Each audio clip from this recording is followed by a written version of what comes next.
ngiyifanise nodaba lwenye insizwa yayi-explorer eyayihamba nendodana yayo. Umuntu oyi-explorer-ke umuntu osuke enqamula iy'ndawo, umuntu osuke enqamula iy'ndawo efuna ukubheka ukuthi kule ndawo ethile khona ini, kule ndawo ethile khona ini. Ama-explorers ayekhona phambilini njengo-Jan van Riebeeck. uJan van Riebeeck waye-explorer ngoba babe nqamula besuka phesheya behamba ulwandle befuna ukubona ukuthi ngale kolwandle khonani, ngale kwaleyo ndawo esizoyifica lapha khonani. Abantu abangama-explorers ngabantu abanjalo. Ngelinye ilanga le explorer yayihamba nendodana yayincane, inqamula nje indawo yayisihlangana bayisebedlula komunye umuzi owawunabantu abaningi, okwathi mase kutholakala sebebonke ukuthi bawu-28, kodwa indlu ababehlala kuyona yindlu eyodwa encane futhi eyayitshekile eyingaba noma yinini. So le explorer bese ithi mayidlula kulo muzi ibona iy'ngane ziyadlala, kunabantu abadala egcekeni bahlezi, kodwa umuzi indlu yodwa futhi ney'ngane zakhona zibonakala imbambo, kuyabonakala ukuthi impilo ayikho kahle ey'nganeni. Le explorer, umuntu oyi-explorer kuyabuza. Le explorer bese ingena kulo muzi. Ithi-ke mayingena kulo muzi le explorer ifike ibingelele, ithi sanibonani, bevuma bala ikhani njani, hayi siyaphila. Bese ithi cha, mina ngusibani ngiumuntu ohamba ekazathi indawo, ngiya-explora, ngifuna ukucheck ukuthi le ndawo ethize khona. So ngifuna ukubuza ukuthi la ikhani kanjani, yini le, yikhala ey'ntandane noma yini, noma umuzi noma yini. Bese kwaphendula ikhehla lakhona lathi no, umuzi lo, yithina abazali bakhona, siney'ngane zethu ziney'ngane zazo, ney'ngane zazo seziney'ngane zazo, njengoba usibona siba u-28 nje, siwumndeni. Ithi-ke i-explorer phone iziphilisa ngani, ngoba qala phambilini imizi ingakabi miningi yayingekho imisebenzi, kwangasetshenzwa, kodwa kwakukhona indlela yokuyiphilisa, abantu babe nendlela yokuyiphilisa. Ngesikhathi sakudala mawuzofunda i-societal evolution uzothola ukuthi khona i-stage la khona abantu ababebizwa ngama-nomadic people, bebizwa ngama-hunters and gatherer societies, babehamba from one place to another, behamba befuduka abantu, babengenawo amakhaya njengoba sekukhona amakhaya nje. Wawungekho uNongoma, wawungekho uMsinga, kodwa abantu babefuduka bengakakhi. So ngalezo khathi-ke kwakungasetshenzwa, akukho ukuthi umuntu wayesebenza eThekwini, abantu babehlala nje kunendlela yokuphila abaphila ngayo before i-agrarian society la kwaqala khona sekulinywa. Ngesikhathi nje abantu bese ngama-hunters and gatherer society, besaphila ngey'nyamazane noma ngokudla iy'thelo lezi eziy'milelayo emaqeleni ey'gangeni. Ithi-ke i-explorer pho niyiphilisa ngani la ekhaya njengoba nibangaka? Bathi-ke lithi-ke leli khehla nesalukazi bathi siyiphilisa nganayo inkomo yobisi. Babe nenkomo yobisi ababe nawo la ekhaya. Lithi-ke leli khehla siyiphilisa nganayo inkomo yobisi. Uma sivuka ekuseni sisenga leya nkomo, ebese sikhipha iy'ngane ey'mbili zithwale igqomo lobisi, ziye kuleya mizi ziyocela impuphu ngalolo bisi. Uma bebuya nempuphu sipheka uphuthu, sivuba amasi siyadla. Nangakusasa futhi sizokwenza njalo, senze njalo. Sivuka ekuseni inkomo ubisi suke ligcwele ebeleni, sisenge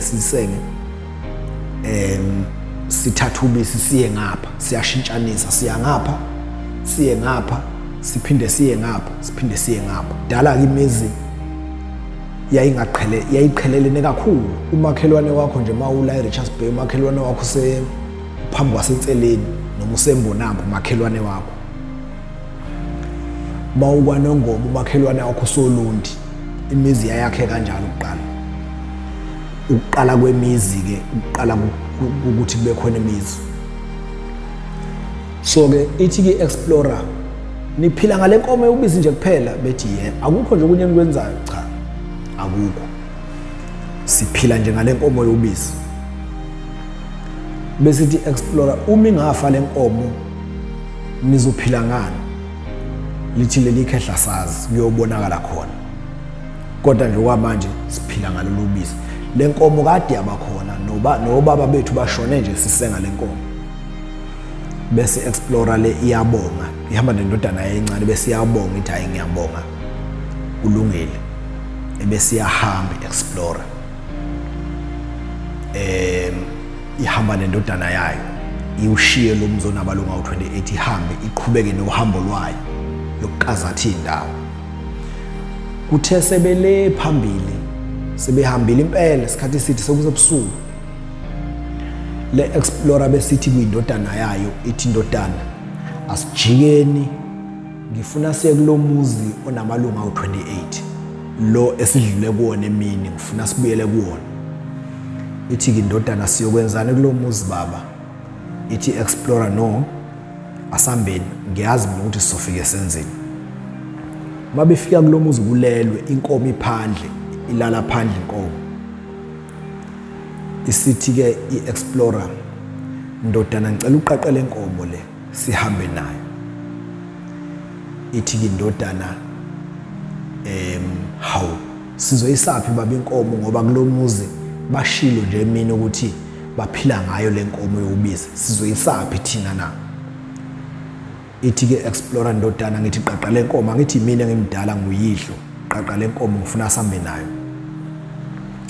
Igoloza indodana kuze kube uyathetha ubaba ukuthi ayiqaqe, igcine siyiqaqa behambe nawo le nkomo. I-explorer ithatha le nkomo yobisi lo mndeni onamalunga awu-28 ozondla ngayo le nkomo. Mawuvuka ekuseni lo mndeni ulindele ukuthi le nkomo ibe isifakile ubisi bese yayithatha i-explorer yahamba nawo le nkomo, yathi mayifike wena elikhulu yafika yathi indodana iphushe le nkomo iyowela phansi. Wayiphusha indodana inkomo ekhala engafuni, elokhu ebuza kubaba wakhe ukuthi baba wathi angiphushe inkomo abantu abaphila ngayo bazovuka bedleni ekuseni laba abantu ngoba uyababona ukuthi bazofa nezingane zakhona uyayibona ukuthi zinjani. Ithi explorer, ndodana ngithi phusha le nkomo iwele la kuleliwa ngifuna ife. Yagoloza indodana kodwa yagcina iphushile inkomo yawa yazoshaya phansi, yawa yaze yoshaya phansi, inkomo yafa. Basuke bahamba baqhubeka nohambo lwabo bayezweni lakubo i-explorer nendodana. Akwaziwa ngale ukuthi kwasala kwenzakalani kulo muzi onamalunga awu-28 owawuphila ngale nkomo esiyithathile. Kuthe emva kweminyaka ewu-40 washona lo baba oyi-explorer, ushona indodana yakhe isikhulile nayo isi-explorer ngokwayo. Wathi mayishona lo baba wafihlwa, yayisithatha isinqumo indodana le eyayincane, yathatha isinqumo sokuthi no, ngifuna ukubuyela kulo yamuzi owawunamalunga awu-28 la khona esathatha khona inkomo kudala sinobaba. Inkomo ababephila ngayo sayoyishaya emaweni sayibulala. Ngifuna ukubuyela, ngifuna ukubona ukuthi basale baphila kanjani, basekhona yini uma besekhona. Yasiyaqala indodana yasuka ezweni la kubo yanqamula yaphikela la kulelizwe abafica khona lo muzi onamalunga awu-28. Yahamba yaze yafika indodana, yahamba inyanga yonke, yahamba yaze yafika. Yathi mayifika indodana kulo muzi iyabona ukuthi umuzi esathatha kuwona inkomo wawula, kodwa ayisawuboni. Isifica umuzi oyistairs, onamagaraji, oney'moto egcekeni, one-jacuzzi, onama-swimming pool egcekeni. Ithi le ndodana ye-Explorer noma ngabe kuthiwa izinto angisakwazi ukubona kodwa lo muzi wawula. Kushuthi mhlambe basale bafa abantu bakhona, kwase kusala kufika iy'gwili zazokwakhala, kodwa kulungile angingene kuzo lezi y'gwili ngibuze ukuthi ngesikhathi zizokwakhala zafike zaficana. Nangempela ingene indodana ye-Explorer ifika iguqe bese ibingelele bese iyabuza ukuthi ebese iyalichaza udaba lwayo, ithi kunomuzi la engiwufunayo kodwa ngineshoyo ukuthi lo muzi wawula noma sekukudala 40 years ago, kodwa kunomuzi owawula owawunamalungu awu-28 owawuphila ngenkomo yobisi. Ngifuna wona lowo muzi kodwa angazi noma nawufica nina ngesikhathi nizokwakhala ngoba ngiyabona ukuthi nina anisibona laba bantu esedlula kubona noma isikhathi sesiside kodwa ngiyabona. Kwavela ikhehla nesalukazi futhi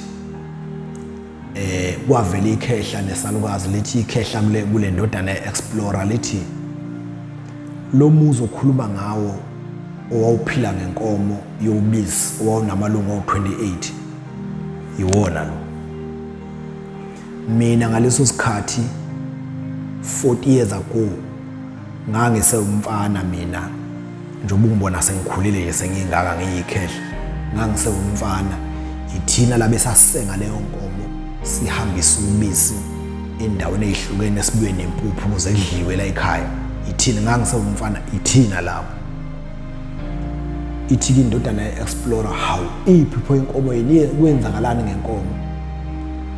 Lithi ke leli khehla kwase kusena inkomo ingekho, sayicinga kwase kusena inkomo ingekho. Sathi masibona ukuthi inkomo ayikho kwaphoqa ukuthi sicabange indlela ezintsha zokuphila. Nangempela abazali bethu bacabanga indlela ezintsha zokuphila, sagcina sesitshala. Ngalesikhathi sitshala njalo kufanele kube khona ezinye izinto esibhekayo engahle idliwe manje, ngoba uma utshala phela utshala into ezodliwa namhlanje, utshala into ezozidle ngonyaka ozayo. Kodwa kwaphoqa ukuthi ukuze silale sidlile sizingane, kwaphoqa abazali bethu ukuthi bephume behamba becinge iy'thelo nani into esasingayidla. Sagcina sidla-ke, sagcina sesitshala senza yonke into, satshala saze satshala ukudla kwabakuningi, saze sakudayisa, saze sathola imakethe, sakudayisa sathola imali, savula amabhizinisi ey'tshalo, ngoba ngesikhathi inkomo isitshotshiwe kwasiphoqa ukuthi sicabange indlela ezintsha zokuphila. Lithi leli khehla maliqhubeka sabe sesiceba kanjalo-ke njengoba usibona sesakhe kangaka nje, ithina lapho sacetshiswa ukuthi kulahleka inkomo. Ijabule indodana ye-Explorer uma izwa lamazwi aleli khehla ukuthi kanti lo muzi wasale wachuma. Ijabule indodana ye-Explorer bese ithi leyo nkomo yatshotshwa yibina nobaba, sedlula la emini sakhuluma nabazali benu basichazela ukuthi le nkomo niphila ngayo. Wabuya ubaba ebusuku wathi asizoyitshontsha le nkomo, sahamba soyiphushele weni yafa. Lithi leli khehla yatshotshwa yileyo nkomo, yebo yantshotshwa yini.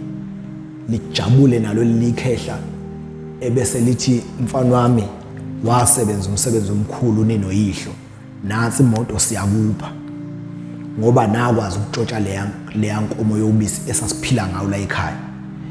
Leya nkomo yobisi ngineshow ukuthi kuba itshotshwa ngaba sinjena ngoba leya nkomo yobisi sasicabanga ukuthi thina asilutho ngaphandle kwayo, kanti iyasibambezela ukuthi siprogresse empilweni. Sasicabanga ukuthi impilo zethu yilele kuleya nkomo yobisi, ayikho enye into esasikwazi ukuyibuka ngoba kwakuba ukusekuseni nje sibuse igwanseli inkomo, ubisi lugcwele, sisenge sihambe siyofuna impuphu ngalo ubisi lusalo lunye senza amasi. So nasi siza kakhulu, nansi imoto siyakupha. bamupha nezitshalo bamupha nesivuno bamupha nezinto eziningi lo mfana we-explorer bembonga la ekhaya ukuthi wabasiza wabakhipha kule yanto eyayibabambezele.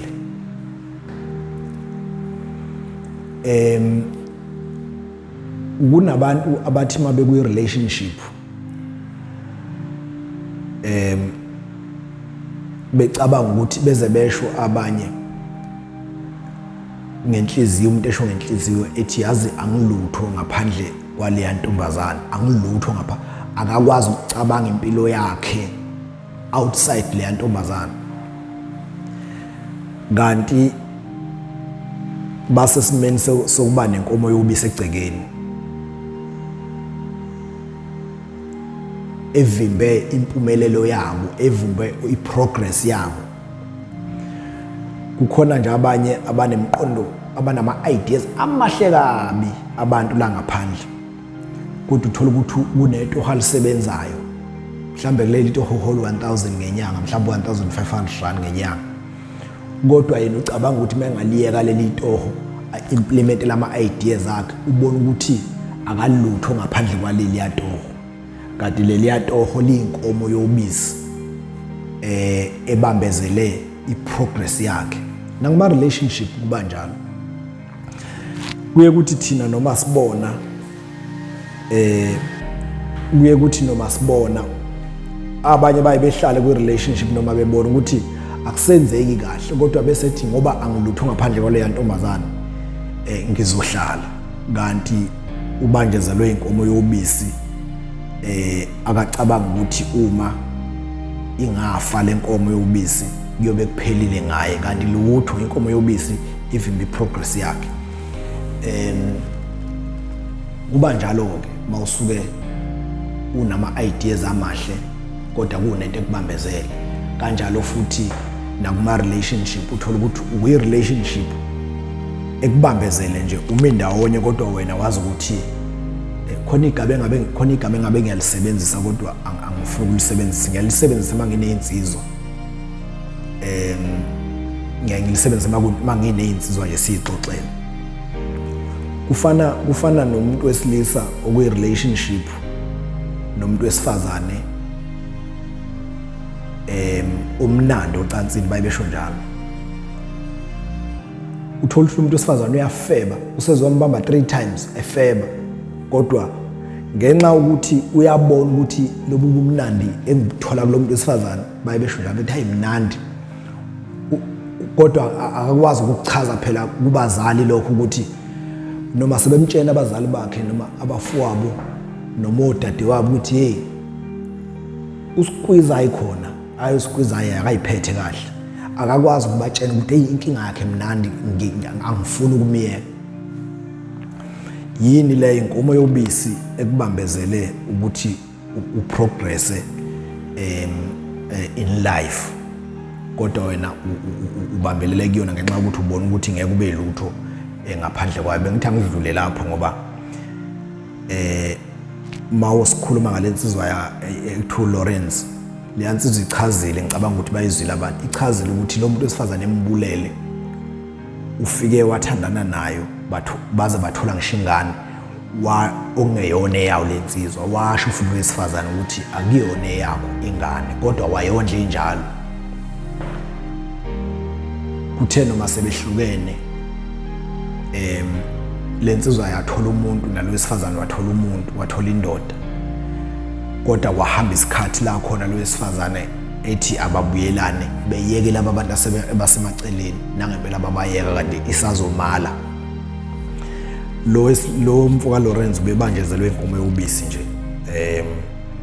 ebecabanga ukuthi akalutho, ukube nje lentombazana uyiyekile, ukube nje phela uthisha lo muntu uphube esebenza uthisha, ukube lentokazi uyiyekile waqhubeka nempilo, ubeza ubona ukuthi kahle kahle la ubebambezelekile, bese ingekho isidingo sokuthi ubesengaze ayibulala ingane naye futhi ayibulala. Ayikho into ejustify leyo.